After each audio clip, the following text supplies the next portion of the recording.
YouTube video. This is my secondary bench day and it's week 1, so everything's really light, but I'm gonna go ahead and take you through the whole workout, so let's just go ahead and hop right in. This is my top set on my secondary bench day, and the programming tactic for secondary bench is to have the same weight in week 1 and 2, 130 pounds, and then move up to 135 pounds in weeks 3 and 4. So pushing out a higher RPE in both weeks 2 and 4. So next week, hopefully hitting 7 reps at 130 and then 7 reps at 135 in week 4. So I have competition style bench press first. So that just means that you have to get a pause, a complete stop at the bottom. My top set is 5 reps at 130 pounds, about RP 6, and then back off 3 sets of 6 at 115, less than RP 5. One thing that's been working really well on bench for me has been getting a lot of volume sets at a lower RPE range and not overshooting my RPEs. I feel like on bench it's really easy to, when in doubt, overshoot, because it's not gonna like fatigue you as much as overshooting, say, a deadlift would. But keeping it conservative, keeping it in the tank, especially in week 1, is really important to make sure you're not burning yourself out. I find that when I'm in seasons where my bench is stalling out, it's because I'm like pushing too hard. So I try to keep everything as conservative as possible, especially in week 1. So I just finished my Larson bench. I had 2 sets of 6 at 110 pounds with a competition pause. So that's a change from the last block where I was doing a quick pause. So a little bit harder, but I'm going a lot lighter. So it was still like RP5 really easy. So 6 total sets of barbell bench, counting my dumbbell bench that I'm doing now, which is 3 sets of 10 at the 50s, 9 sets of chest. And then I also have 8 other sets of barbell bench throughout the week. So my bench volume is pretty high, but it's also spread out. So this is my most volume heavy chest day, even though it's the lightest. But the other day, one of them is strength focused and then one of them is like lighter hypertrophy. And on dumbbell bench, I'm doing touch and go because I really struggle with progressions on dumbbell bench, and I'm trying to get myself over the intimidation of going to certain weights. So this week I'm doing 10 reps with the 50s, next week hopefully 12 with the 50s, and I'm gonna push out more reps with the 55s than I did last block for weeks 3 and 4. It was the first time I ever hit 55s on dumbbell bench last block, but it seems to be building momentum with practicing with the touch and go. So I'm currently on my accessories now. So after I did all my 9 sets of chest work / bench, I moved on to my back and triceps assistance work. So I have 2 unilateral exercises and 2 bilateral exercises, 1 of each for triceps and for back. So I'm doing single arm skull crushers, single arm lat pull downs, and then I also have face pulls and rope tricep extensions after that.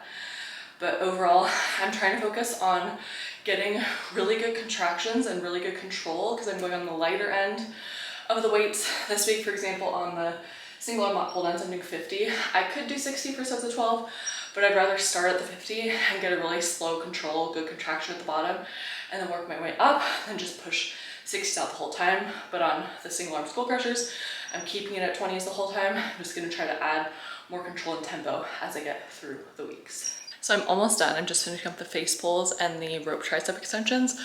With accessories, especially upper body accessories, it requires a lot of patience. But one thing I've been noticing, because I've been stuck at the 30 pounds, and my cable pulley is different. So the 30 pounds here is really like 60 pounds at a regular commercial gym when it's at the angle that I have it at. For lat pull downs, it seems pretty equivalent. But anyways, I've been doing the 30s for a long time, and I feel like I've just been stuck doing the same thing over and over again. But when I compare my speed and my control where it used to be versus now, I still know that I've made progress, and I can still see more muscle definition over time, as opposed to just trying to force myself to jump up in weight when I'm not necessarily ready for that. The little micro plates at the commercial gym help, but for my home gym, I don't have those, so maybe that's something I need to get soon.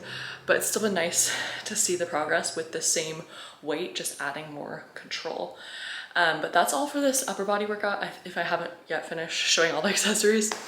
I'm going to hop into some more highlights from week 1. Again, everything in week 1 is supposed to be really light, really easy breezy, but let's just go ahead and hop into some other topics from week 1.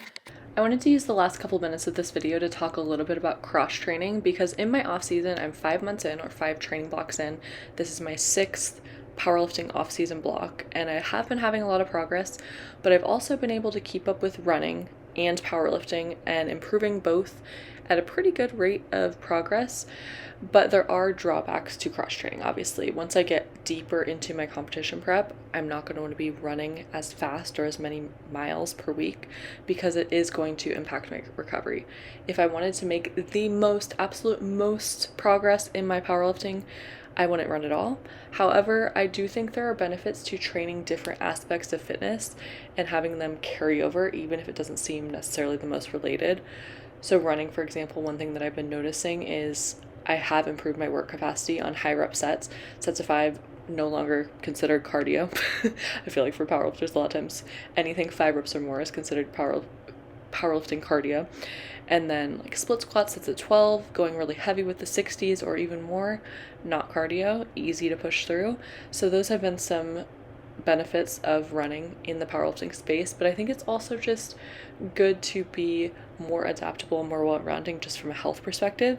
So sometimes it also gives your body a break from those heavy taxing loads, because yes, your performance might not be as high, you might not be lifting as much in week 4 as you would if you weren't running at all, but that might be a good thing to give your body a little bit of break, getting a little bit more of a different adaptations. But I have been having some challenges when it comes to programming the days, because I've been having to do my runs after all of my heavy leg days so that I have complete days off of legs.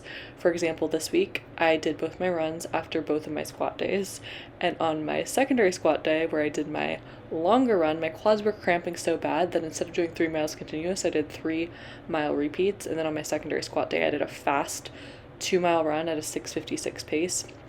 But overall, it's been really fun training both. I do have a 5K race coming up next week's video. I'll talk about that. But anyways, that's all for today's video. Thank you for watching. I hope you have a great day. Let me know if there's anything you want me to talk about in future videos. I'll see you in the next one. Bye.